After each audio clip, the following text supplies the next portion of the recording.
What's up, guys? This is Blake from GuideToVaping.com, and this is Skyler from GuideToVaping.com. And today we're going to be doing a review on the Xpro M50 from Smok. The M50 from Xpro is a great little compact 50-watt device. Goes down 6 watts, I believe. 6 watts all the way up to 50 watts. And they have an updated version that goes from 6 watts up to 65 watts. So, one of the cool things about the M50 is that it goes all the way down to 0.2 ohms. This means that you can put some of your craziest builds on it and vape like a champ. One negative that I have found about the X50 is that the ohm reader on it actually reads 0.1 lower than what your actual ohm load is. So if you wanted to build, say, a 0.2 ohm build, it wouldn't read on the M50, but if you built a 0.3, it would read a 0.2 on the M50 and it would fire then. As compact devices go, this is one of the better for the wattage range compared to, say, the RDNA 40, which is 40 watts, the IPV Mini, which is 30 watts, and the Cloudpour Mini, which is also 30 watts.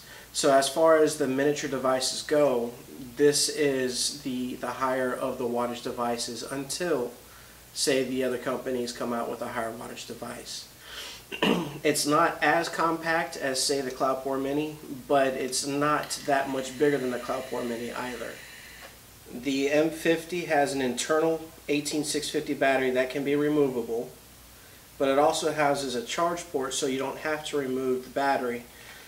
You could charge the battery internally, which is a good thing, because in order to change the battery out of the M50, you have to take an Allen wrench and unscrew this bottom panel, and the battery falls out through the bottom panel.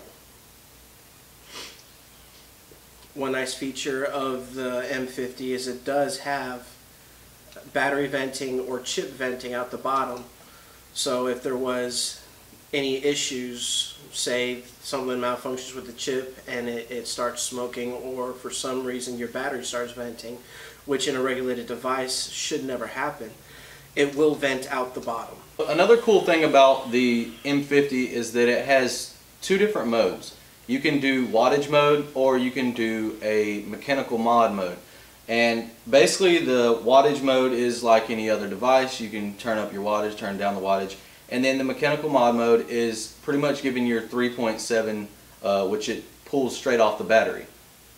Another thing with the mechanical mode is as the battery drains, so does your voltage. It shows your voltage drain on it. Another good thing about the mechanical mode is it shows what wattage that you're vaping at due to your ohm load on your coil. So say if I was to put my device into mechanical mode with my 0.8 ohm now, keeps changing, with my 0.8 ohm coil, it's vaping at 14 watts straight off the battery. Now I'm not getting the power that I would be if I put it in variable wattage mode, because it's not pushing the power, it's just pulling the power straight from the battery.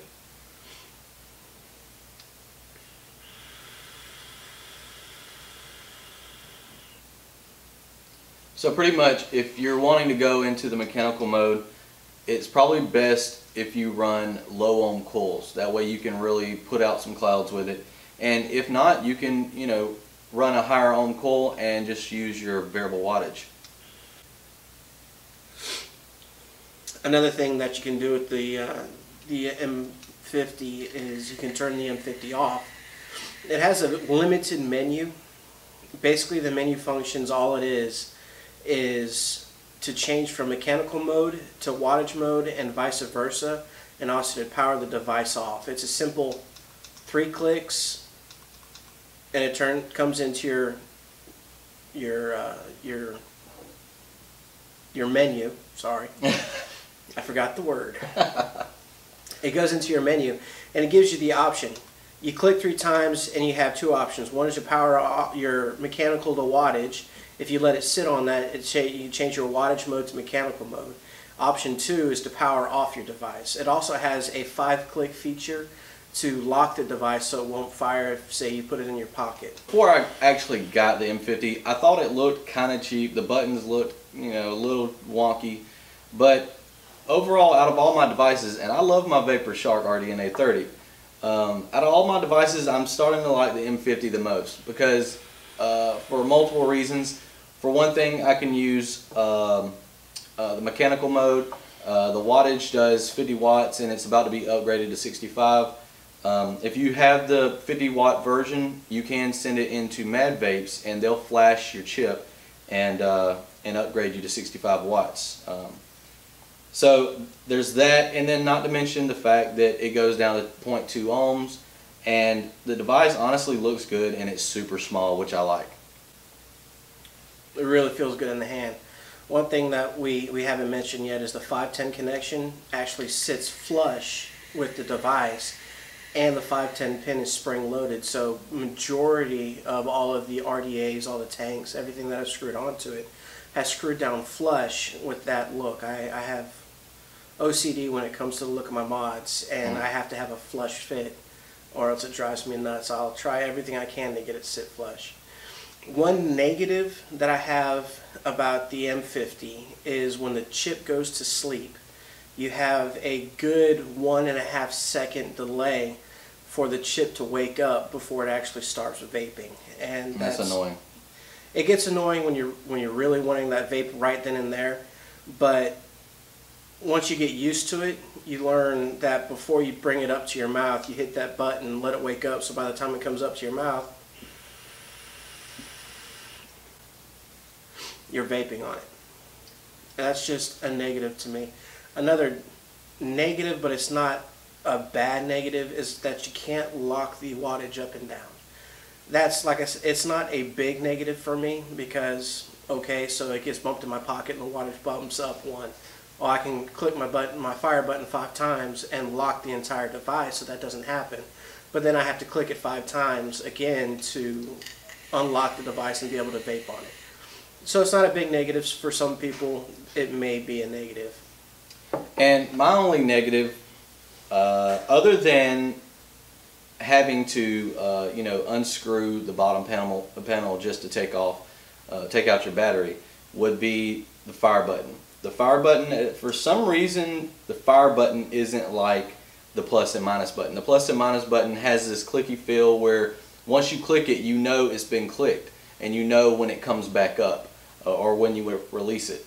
But the fire button, when you click it, it does have a little bit of that clicky feel, but sometimes after I click it, I don't know for sure if the button has come back up after I let it go.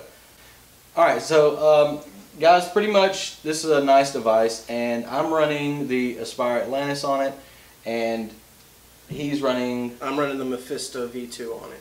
Alright, so pretty much it works great with pretty much anything you put on it. You can see he's chucking clouds and I'm putting out a little bit. Don't let him fool you, he puts out a lot. Not bad. Yeah, for an Aspire, it's pretty good. Yeah, it is. Alright guys, thanks for watching the review, and we'll see you.